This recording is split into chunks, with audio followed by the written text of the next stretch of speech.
సంక్షేమానికి పాతరగా ఈ కూటమి పరిపాలన కొనసాగుతూ ఉంది.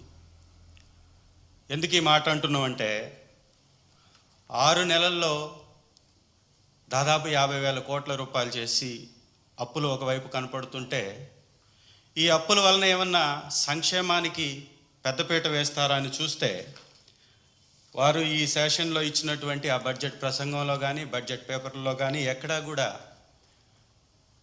ఈ పథకాలకు సంబంధించినటువంటి ఊసు చాలా నామమాత్రంగా కనపడ్డది. నిజంగా సూపర్ 6 పేరుతోటి పెద్ద ఎత్తున ప్రచారం చేసుకొని నీకు 15, నీకు 15, నీకు 20, నీకు 15 అని ఈ రకంగా ప్రజల్ని మభ్యపెట్టి 6 నెలలు ఓటాన్ బడ్జెట్తో కాలయాపన చేసి మళ్ళీ నిజంగా బడ్జెట్ ప్రవేశపెట్టినప్పుడు ఏమన్నా వస్తాయేమోనని ఆశించినటువంటి ప్రజలకి మొండి చేయి చూపించి 6 హామీల్ని వారు నెరవేర్చాలంటే దాదాపుగా 74,000 కోట్ల రూపాయలు బడ్జెట్లో కేటాయించాలి. కానీ వారు కేటాయించింది ఎంత అని చూస్తే ఆశ్చర్యకరంగా 3 పథకాలకు మాత్రం కేవలం నామమాత్రపు కేటాయింపులు చేసి ఇంకొక 3 పథకాలకి గుండు సున్నా చుట్టారు. కీలకమైనటువంటి అనేక పథకాలని 3 ఇంపార్టెంట్ పథకాలని నిరుద్యోగ భృతి గుండు సున్నా 36,000 కోట్లు ఇవ్వాలి ఎగ్గొట్టేశారు. తల్లికి వందనం దాదాపుగా 12,600 కోట్లు కేటాయిస్తేనే 84 లక్షల మంది విద్యార్థుల తల్లులకి అంతా ఇవ్వగలుగుతారు. కానీ అక్కడ కూడా ఒక దగా మోసం 5,387 కోట్లు మాత్రమే కేటాయించారు. అంటే గతంలో మా ప్రభుత్వం ఇచ్చినటువంటి సగం మంది బిడ్డలకి ఇచ్చేటటువంటి ఆలోచన కూడా ఈ కూటమికి లేదు. దాంతోపాటుగా రైతులకి ఏటా 20,000 రూపాయల ఆర్థిక సహాయాన్ని అందజేస్తానని చెప్పారు. వారిని కూడా దగా చేస్తూ 10,716 కోట్ల రూపాయలు కేటాయించాల్సినటువంటి చోట కేవలం 1,000 కోట్లు మాత్రమే కేటాయింపులు చేశారు. ఉచితంగా గ్యాస్ సిలిండర్ పేరుతోటి ఆడబిడ్డల ఫోటోలు వేసేసి హంగామా చేస్తూ ప్రభుత్వ డబ్బుని దుబారా చేస్తూ పెద్ద పెద్ద ఫ్లెక్సీలు వెలిసినాయి ఈ మధ్య కాలంలో. నిజంగా చేస్తాడేమని చూసినటువంటి ఆడబిడ్డలకు కూడా మళ్ళీ మొండి చెయ్యే. వారికి కేటాయించింది ఏంటని ఒకసారి కానీ చూస్తే ఉచిత గ్యాస్ సిలిండర్లు 3 ఇవ్వడానికి 1,54,00,000 కుటుంబాలు ఈ రాష్ట్రంలో ఉన్నాయి. దానికి అయ్యేటటువంటి ఖర్చు అక్షరాల 4,000 కోట్లు కావాలి 3 సిలిండర్లకి. అంటే ఒక్కొక్క సిలిండర్కి అన్నా కూడా దాదాపుగా 13,000 కోట్ల రూపాయలు కావాల్సినటువంటి పరిస్థితి ఉంటుంది, 1,300 కోట్ల రూపాయలు.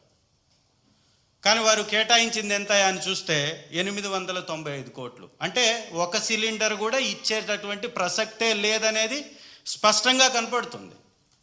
ఇక కీలకమైనటువంటి ఆడబిడ్డ నిధి 1,500 పేరుతోటి దగా చేసేటటువంటి కార్యక్రమం, దానికి సంబంధించి 32,400 కోట్లు కేటాయించాల్సి ఉంటే ఇచ్చింది కేటాయింపు కేవలం 0. అంటే ఏమి ఇవ్వలా.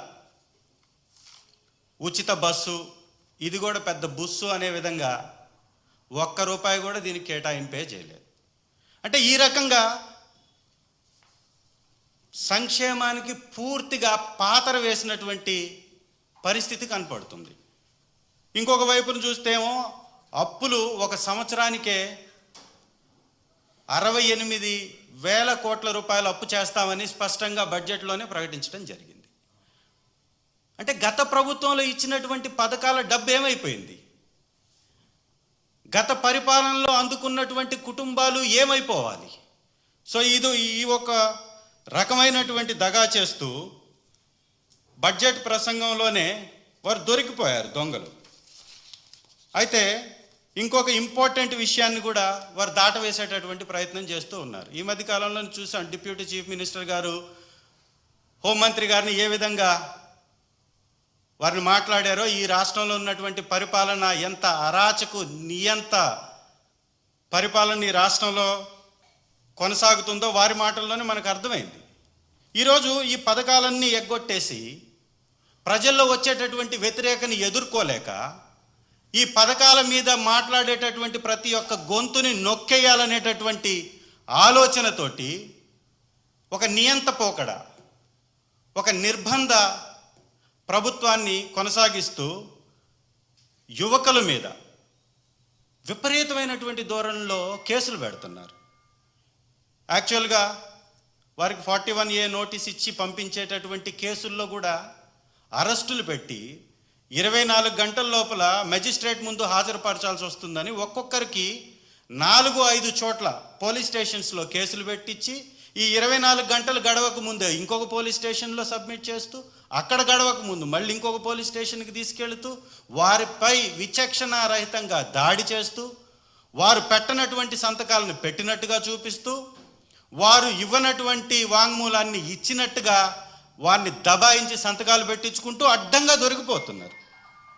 దొరికిపోతూ కూడా వారు మళ్ళీ కూడా దబాయించేటటువంటి ప్రయత్నం చేస్తూ ఉన్నారు. నిజంగా ఏంటయ్యా ఈ దబాయించే ప్రయత్నం అనేది ఒక్కసారి కానీ మనం చూస్తే, శాసనసభ సాక్షిగా నేను అడిగినటువంటి ఒక ప్రశ్నకి, శాసనసభలో నేను అడిగినటువంటి ఒక ప్రశ్నకి శాసనసభ సాక్షిగా కూటమి ప్రభుత్వం ఇచ్చినటువంటి సమాధానంలోనే వీరు ఎంత దుర్మార్గపు పరిపాలన కొనసాగిస్తున్నారో, కూటమి ఏ విధంగా ఫెయిల్యూర్ అయిందో ఈ యొక్క అఘాయిత్యాలని ఆపటంలో వారి సమాధానంలోనే స్పష్టంగా కనపడుతున్నటువంటి